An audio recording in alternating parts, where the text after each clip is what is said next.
3, 2, 1. Bismillahirrahmanirrahim. Assalamualaikum warahmatullahi wabarakatuh. Kembali lagi bersama saya Rangga tentang membuat video belajar di depan kamera selama 21 hari. Kali ini saya akan memberi judul yaitu tentang krisis identitas dan juga problem-problem dalam belajar speaking. Seperti biasa, saya akan membuat video 1 menit untuk di Reels dan 10 menit untuk di video YouTube. Pembahasan kali ini adalah tentang problem-problem dari belajar speaking yang menurut saya bisa kita ketahui dari step by step tahap-tahap kita dalam belajar speaking.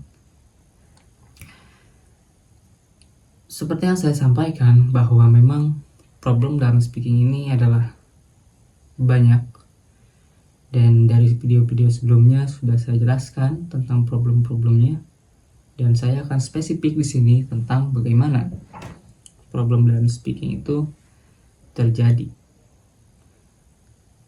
Seperti kurangnya kita mengenali identitas diri, kurangnya kita berlatih secara terus-menerus. Boleh jadi di hari pertama, hari kedua, dan hari ketiga kita memiliki semangat yang berapi-api untuk belajar.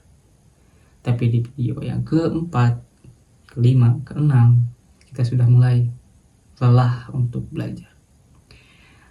Artinya komitmen di sini, konsisten dalam membuat video satu hari, satu video, itu sebenarnya bukanlah hal yang sulit. Tapi yang membuat sulit adalah mengatur mood kita sendiri. Jujur, tadinya judul ini hanya akan membahas tentang krisis identitas. Tapi karena setelah saya nge-tag video ini selama 4 kali berturut-turut karena salah dalam pembukaan, akhirnya saya mengetahui bahwa mood sangat mempengaruhi tentang cara kita berbicara, yaitu speaking. Jadi mood ini memang sangat berpengaruh besar, terlebih kepada diri kita sendiri tentang apa yang kita sampaikan. Pikiran kita kabur, pandangan kita lelah sayu, dan juga bisa mengalihkan fokus kita yang akan beredukasi, sehingga kita menjadi tidak menguasai apa yang akan kita sampaikan. Hal ini real dan nyata terjadi kepada saya karena memang ketika mood kita kurang bagus dalam membuat video, mood kita lagi sulit untuk diajak nyaman ketika berbicara, ternyata ada hal yang perlu kita memang sedikit kita paksakan untuk membuat video, karena memang untuk konsisten ini sangatlah sulit, tapi hasilnya memang cukup berdampak besar meskipun hanya sedikit demi sedikit. Dan untuk saya pribadi, mengatur mood yang tadinya malas untuk membuat video, hingga akhirnya saya terpaksa untuk memaksakan diri untuk membuat video, meskipun itu dengan mood yang kurang bagus, capek, ngantuk. Tapi saya mencoba untuk berpikir, saya memikirkan kalimat-kalimat yang akan disampaikan, saya coba menguasai yang akan disampaikan, hingga akhirnya ya sedikit membantu untuk memperlancar saya berbicara. Untuk mood sendiri, memang kita butuh afirmasi positif, seperti kita dalam hati, atau mungkin jika kalian pernah scroll melihat Ronaldo ketika gagal mencetakkan gol, maka dia akan membuat seperti afirmasi terhadap diri, maksudnya sebelum mencetak gol, ketika tendangan bebas ataupun hal lain, maka Ronaldo biasanya mengafirmasi diri agar dia menjadi lebih pede, meningkatkan kepercayaan dirinya dan lebih positif vibes-nya. Ternyata hal itu cukup berpengaruh, cukup berdampak. Meskipun terlihat sepele, ternyata mensupport diri sendiri itu sangat penting menurut saya. Karena bayangkan aja ketika mood kita sedang lelah, dari internalnya aja lelah, apalagi kita terpaksa dengan eksternal yang gak bisa kita kontrol nih, kayak hal-hal orang lain kepada kita, dan kita menerimanya juga sama dengan rasa yang kurang bersemangat. Ternyata itu membawa dampak buruk, sehingga kemungkinan orang-orang malas itu adalah selain faktor internal ya, maka faktor eksternal juga boleh terjadi. Ataupun terbalik, ada yang memang tidak bagus dalam hubungan eksternal, namun bagus dalam hubungan internal, dan ada yang terbalik, bagus terhadap eksternal dan ada problem di hubungan internal. Menurut saya ini harus ada keseimbangan. Ketika kita merasa lelah secara internal, maka kita harus mencari apa yang harus menjadi konsumsi sebagai emosional internal kita. Bisa dengan afirmasi ataupun hal-hal yang bisa menyenangkan kita untuk bersemangat kembali. Namun untuk eksternal memang bukan sesuatu yang tidak bisa kita kontrol, tapi bukan berarti kita tidak bisa menghindari hal-hal tersebut. Artinya ketika kita dapat menghindari hal-hal tersebut, maka mengapa tidak? Mengapa kita tidak membatasi? Mengapa tidak menjauhi? Mengapa tidak kita menghindari hal-hal yang memang sangat krusial kepada diri dari faktor-faktor eksternal? Contoh seperti cacian, kurangnya dukungan, kurangnya support, kurangnya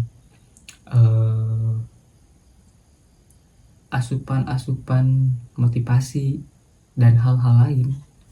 Itu adalah faktor dari eksternal. Tapi yang kita hanya bisa kontrol itu internal kita sendiri sebenarnya. Maka tanggapilah hal-hal tersebut dengan bijak. Pilihlah bagaimana kita harus bergaul, bagaimana ketika kita di luar, bagaimana kita cara membatasi diri agar kita tidak dicaci, bagaimana kita mengurangi interaksi sosial di sosmed agar tidak terbawa opini-opini yang membuat kita menjadi buruk. Dan pemilihan konten-konten yang baik juga itu akan mempengaruhi motivasi kita menjadi motivasi hidup. Seperti itu. Kayaknya untuk krisis jati diri saya nggak akan bahas di sini karena waktunya sisa 2 menit. Jadi saya akan berusaha fokus lagi ke topik inti, yaitu problematic speaking. Jadi memang untuk emosional kita harus perlu latihan layaknya ketajaman akal kita, ketajaman IQ kita. Maka sama antara SQ, IQ, dan EQ itu harus dilatih. Spiritualis, intelektualis, emosional. Kita harus melatihnya, kita harus mengelolanya, kita harus belajar apa yang harus dibutuhkan untuk spiritual, untuk intelektual, untuk emosional. Saya sharing sedikit aja. Untuk spiritual, saya bukan mengadakan sih, saya ikut kajian. Itu seminggu 2 kali. Dan itu cukup untuk menghidupi daya spiritual saya. Untuk IQ, intelektual, saya bisa kadang membaca, mendengarkan podcast, atau sekedar hanya menulis apa yang perlu saya tulis, seperti mendengar podcast lalu saya tulis, saya buat ulang cara menyampaikannya, ataupun banyak sih sebenarnya.